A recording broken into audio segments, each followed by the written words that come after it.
Hey, what's good, everybody? It's me, your hero, Benjamin Banks, and you're watching Leveling Up with Benjamin Banks. And joining me, as always, are my co-hosts on the Leveling Up with Benjamin Banks podcast, Rebellious D __ 23, and Trav, the Trash Man Martin. Y'all, those sound like wrestling. Yeah, boy.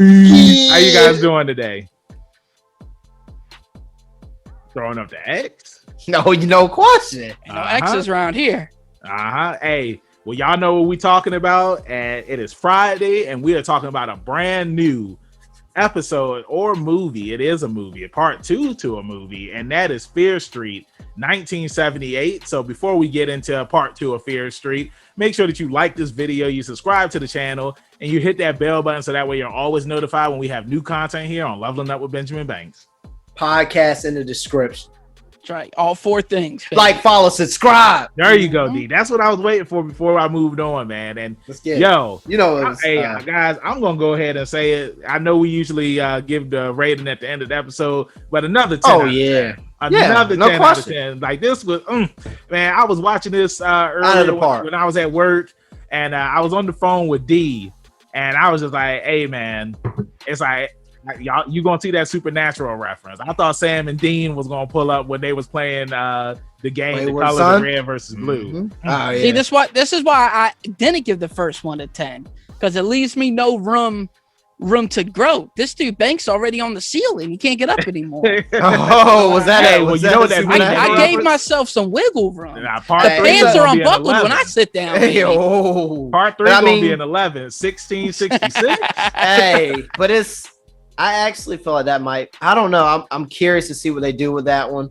But it was like the first 2 were 10 out of 10s though, man. They're just good. Yeah. I don't know how else to say it. The soundtrack, they're so the good. Killers, the lore behind it. There's no reasoning casting. why, dude. There's no reasoning why a group of people that you don't even know are killing it. They're killing it right now. You know what I mean? Who are these unknown names? Who are these unknown names? Hey, just giving us these gems. Hey, that's what happened with when you look at like some of the people in the MCU. I mean, like, they were in movies before they were in the MCU. Exactly. It's like after they got put in the MCU, it's like they became household names. Because it was like they went after people for talent, not what do you call it?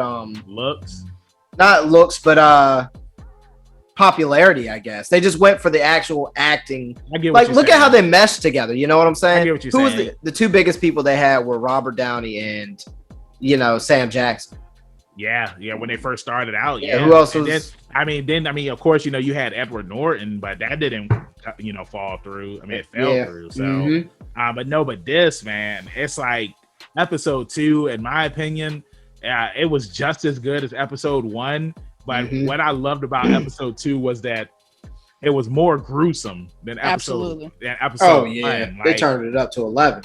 I'll say that when we watched episode 1 or part 1, I keep saying episodes, but part 1, I felt like I was in the 90s, and when I was watching this, I felt like I was in the 70s. I felt like I was watching a Friday the 13th movie. Like that's how you were, except a million times better. Let's be real. Yeah, for sure. But no, it was just so good, man. I love how it picks back up what happened on last week's part where they go to the woman's house because they're trying to get answers to how they can save Sam, and like the woman whose name is C. Berman. Not C. Yeah, it is C. Berman, but we find out that it's Christine Ziggy Berman. Oh yeah, Ziggy. Ziggy. Yeah, I love the David Bowie references in this episode too, like Major Tom, Ziggy. But it was just cool. I know in last week's episode when we did the review that I was trying to figure out like who was the person's house that Sheriff Good had went to and dropped that letter off at, and was it Dina and Josh's house? Yes. Okay, so it wasn't Ziggy's house. So he is the queen that's talking to Josh. Oh, I don't know about all that. Well, they haven't revealed it yet. I don't know. I don't think so. Okay, so do you think that the queen is Ziggy that's been talking to Josh this entire time? No. Or do you think it's somebody else? No, I think it might be somebody else. Yeah. I agree. I can't wait to. They've had 4 hours to reveal that, and they haven't. So yeah, well, I can't wait till they do reveal it. I will say that some of the things that I was thinking of when I was watching this was, remember in part 1, we see that somebody is down in the cave of where Sarah Fear did all of her her witchcraft at. And when I was watching this episode, I was telling myself, I was just like, what if it was Alice that was down there in the cave? You know what I'm saying? Or what if it was even Cindy? Because it's like, that's who I was thinking that it could possibly be. I mean, it could possibly be Cindy. I mean, what better way for it to be revealed that it's her? I mean, who knows? It's just, you just don't know yet. You just don't know. Yeah. And I'm looking forward to seeing when they do reveal. I don't know if you watched it, but I know Trav has watched The Conjuring 3. And like the main villain in that movie was a witch. Yep. So it's like those were the vibes that I was getting when very similar. Yeah, when they were in her lair, and then we see that like there was like this giant blob down there. I thought that was cool. And when Alice had put her hand up there, I thought that she was going to get possessed or something when she touched it, but she ended up seeing all the people who had ended up dying. Yeah, right. I love the connection between part 1 and part 2. Oh yeah, and just them turning up the gore effect for the first kill was amazing. I mean, it was just, dude. I mean, that's what I mean. These are the projects that makes a team well known. It's like the practical, the sound team, the casting. Yep. As Trav pointed out, it's just like, and I think that's something great too. To compare part 1 and part 2 is part 1 had a very limited cast, and this expanded. They picked up some not well-known people, but a couple here and there. But some faces that have been in horror projects and stuff like that. It's just wonderful. Yeah, Trav, shooting location too, man. Absolutely Sick. Trav, absolutely. What was your opinion on Ziggy being the witch, as some of the people from Sunnyvale were claiming that she was, just because she was the weird girl? I'm not shocked because, again, I mean, it's the bullies will be bullies, bro. Yeah, I was about to say, that it's the 70s, bro. Yeah, so, typical. I mean, when they showed bullies back then, it was very Stephen King. They it shot was out some wild stuff. They took it, like you just said, like Stephen King. Man. You know what I mean? The bullies Carrie, in that they mentioned her in that. They take it far, bro. They had her hanging in the tree. Oh yeah, bro, with the burn mark and they were burnt. What was that? Patrick Hotstetter and them from It. Yeah, they were doing stuff like that, man. I'm glad that you had brought up the burn. That was 70s too, right? Trav? Yeah. That was 70s too. Yeah. Yep. It's crazy, man. I'm glad that you had brought up the burn mark because when she goes to the nurse's office and we find out that the nurse is the mother of Ruby Lane, right? And this was Mary Lane, and she talked about her daughter and how her daughter, like she was a good person and how she was a went singer, nuts. And she just went nuts. And I thought that it was just cool, like that connection right there. And then like now her mother, Mary Lane, she was trying to figure out like what happened to her daughter. And like she had like this map of all the places that she went to, because everybody believes in Sarah Fear except Cindy. Cindy's the only one that doesn't believe in the witch. She's your good girl. She wants to save up money because it's like, college. Her and Christine's, their home life back at home, like it's really bad. And their dad left. Christine, or I'm just gonna call her Ziggy. Ziggy's just like, yo, it don't matter, how nice you try to be to these people and how much money you save up, like they're never gonna accept you in Somerville. And like that's just how it is. And we see that too, because it's like, half the kids are from Somerville and then half the kids are from Shady Side. Yep. And it's you see how like they treat the kids, but then at the same time too, I mean, like you see like some of the kids, like the older ones, it's like they're sleeping together and like they're from typical. They're from different sides of the tracks. But not even though, like he banged her and then he was like, "Don't you tell nobody that I was banging no Shady Side." You know what I mean? She was like, Shady Side does it better. Again, the only person that really didn't care about it was our homeboy Sheriff Nick. You know what I mean? From The Office. Yeah. Well, The boyfriend. What's our soon-to-be killer's name? Tommy Slater. Tommy Slater. Tommy Slater. Yeah, he didn't really care either. He was just chilling, doing his job. Now, I didn't realize that he was from Sunnyside. Yeah, he is Sunnyvale. Now, this is something too that I was thinking of because remember they were trying to figure out, why was Sarah Fear always going after like these people, right? And Cindy, she tells Alice that Tommy is a virgin. Right. And so it had me thinking, like, is the people that she's controlling, like, are they all virgins? Like, that could be it? Was Ruby, was she a virgin? Was Sam a virgin? They're also good people too. Yeah, exactly. She might be trying to corrupt good people. That's what it something seems that like. They said. It's like everybody that was possessed, like they were good people. Right. Yeah. Go ahead, Trav. I'll say the virgin thing makes the most sense because even in every witch story, the virgin has to light the candle. The virgin, the pure one has to be the one that gets sacrificed. Yeah, like in the Monster Squad, a virgin had to say the ritual. You know what I'm saying, to send Dracula back to wherever limbo. I definitely think it's the virgin thing that.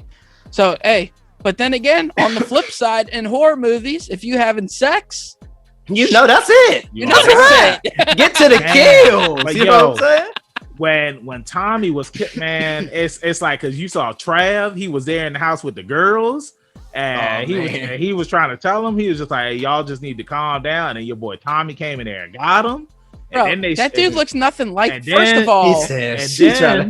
of all, I didn't wear glasses as a kid, nor was I a fat kid. And then they showed that. They showed D. He lit the lighter, and it was just like Tommy. And then Trav, you see this? He's trying to tie me to the Padawan. He reaches. He reaches for straws every week. But you know this guy. Look at your boy Lil Peanut, aka Lil Banks, aka Josh. You ain't got nobody for me and Trav. You just you gotta ride this one out. I was just like, look. When he hit the Anakin scene, dude, I was weak. I ain't gonna lie. I knew that was coming. He closed the door. Right. He traded the lightsaber in for the axe. But yeah, I mean, like. Just again, like I said, like very gruesome in this. It was good. Just seeing how everybody was killed. Like I really, when I heard "Carry On My Wayward Son" playing, I was really hoping that Sam and Dean was gonna show up. That's all I wanted. Just pull up and why would they show up though? No. Here it's even better. Because remember, Jensen Ackles, he made that tweet about the Supernatural prequel. So it was gonna be Mary and John that showed up at the camp since it was in the 70s, and then Jared was gonna be like, "Why wasn't I a part of this project?" I mean, we don't need to go low blows right here. But you know what it is? I think it's revenge for them doing the animated series without him. Here we go. That's what it is. It wasn't, but it was his fault though. I mean, he had. It wasn't his fault. My man was a bigger star. He had other projects. I was gonna say my man was a bigger star. That ain't his fault. It seemed like they needed that under the red hood. That's what was going on. They needed. It seemed like they needed Ed and Lorraine Warren up in there a little bit more. See them too. Damn right. I mean, she had the fly going in people's ear, taking them over. Damn, Tommy, he got all the damage in that axe. I like how, we got to see him, how he got the knapsack on his face. That was really cool. That was cool. Yeah. That was cool. And then also too, like when we see, I think it was, when Ziggy's blood had fell onto Sarah Fear's hand. And like, that's what pretty much, revived, sealed her fate. All of the, past killers. Yeah. Past killers and what, like I was getting I guess you could use this too, Evil Dead, because remember Evil Dead, absolutely. The basement, like that's that's where they were coming from. It's like they were coming from the underground cave, and it's like it was just cool, man. It was cool seeing like how these people, became who they are, and how they did find Sarah Fear's hand, and then we find out that they built the mall over the camp. Over the camp. And it makes sense. It makes sense. Don't make sense. No. Hear me out. Because think about it. And like Poltergeist, for example, right? remember they built all of the new houses over the Indian burial. Right, but that's, you know what I'm saying? Isn't that what they did in them? Yes, yeah, they did that. They did that in them. My area is built over Indian, but that's what I'm saying. And that's why you be seeing ghosts out there. I don't be seeing them ghosts. No, you be seeing them stories, Trav. Maybe you be seeing ghosts because you told me some stories about what's going on in your house, but I do want to make a comparison real quick. I'll just say, I'll say this, Dean. Go ahead. Yeah. But no, it's just like you see in these movies where it's like, a bunch of killings happened or there was a graveyard and like the town's just like, well, let's just rebuild over it. So that way it can be something that's more positive than all of the negative that happened in that area. But go ahead, D. No, I just want to compare it. Small comparison to me would be 13 Ghosts. Mm-hmm. Like how all the spirits just kind of come and they're drawn to this one area. Yeah. It's just it's like turned up to 11 because they just literally gutted the sisters. I was like, Jesus. Yeah. No, I like it because it's ridiculous, right? Like, yeah, the fact it's not the fact that they built the mall over the campsite. Of course, something like that would happen. It's the fact that they kept the tree and they put the tree in the middle of the mall that makes it ridiculous. You know what I mean? Which, of course, goes with the trope of, old corny horror movie type thing. So, yeah, I just find it funny. Yeah, you know what I mean? They kept the tree. They go back. They were scared to touch it. Yeah. Well, why would they be scared to touch it? The Indian said, "You can have this land. Just leave this one. Just leave the tree. Just leave the tree." And then something else too is that Ziggy, she ended up dying, and then she came back to life, and that's the reason why all of the spirits they stopped coming after her. But she never became possessed like how Sam became possessed. You know what I'm saying? So I just thought that was weird. Well, we're gonna get those answers for sure. Yeah, we are. But I just want to know, like, how was she able to beat it? You know what I'm saying? Because it's like nothing happened to her after that. She's just been MIA since the whole thing happened and staying. What is the term? Out of sight, out of mind. Well, I was about to say she been on her P's and Q's, man. She got like 1 million clocks, 1 million locks. You know what I mean? Still get in there. Yeah, I know, but I'm just saying she lives in fear for 5,000 whatever days that it is, man. And she even said, sometimes I wish I would have just stayed dead. Yeah, but you know what I mean? Good won't gonna let that happen because he loved her. No. And I love the love story between them. I thought ain't no love story, man. This dude revived her and then shit on her and left, and now 20 years she been living by herself in a damn house, bro. That ain't love. Man, he loves her, man. He don't love her. If that's love, I don't want it, bro. Because what's love got to do with it? Yeah, love ain't got nothing to do with it, bro. It does, man. He wants to do with the weird. Hey, you saw what happened in Jumanji? What? Remember, it's like Alan, he disappeared, and then after that he came back, and the girl. Nobody disappeared in this, bro. I mean, she lives right down the street. She was off he the could grid. Show up at any time. Yeah, he's this guy. She was hiding. I told you again, D, reaching for them straws. She was hiding. She was hiding. She was hiding. They looked her up in the phone book and went right to her house. He was protecting. He's the sheriff, bro. Yeah, he's the sheriff. He was protecting her. Okay. Anyways, but the ending of this thing is incredible. And I love how they showed what's about to happen in this next movie. And I'm telling you right now, I like part 2 more than part 1. Part 3 about to be better than this right here. I hope you're right, Trav. I'm telling you. It's kind of throwing me for a loop because it's going back further. Bro, and I love how like she's in her body now, so she gets to live as the witch. Well, no. You see that they're all pretty much reincarnations of the people that were in 1666, either reincarnations or she sent them there though, is what I'm saying, to show them what happened. Remember, because Dina and Josh weren't together when Dina she got out of the car. But she is in Sarah Fears. She's seeing things through her eyes. Yes. She's touching her bones. Yes. On purpose. Yeah. That's why when she looked in the water, she saw Sarah's reflection. Yeah. But what then? But why was everybody else there then? We'll find that out when we watch it. I think we'll find out next time on Dragon Ball Z. Yeah. No, Lord, hey, and it's not gonna be 3 weeks from now either, or 2 months. Next week, baby. I don't know about you guys, man, but I feel like that this is the hottest thing of the summer. Oh, no question. It's like, I think it's probably the best thing that we've covered.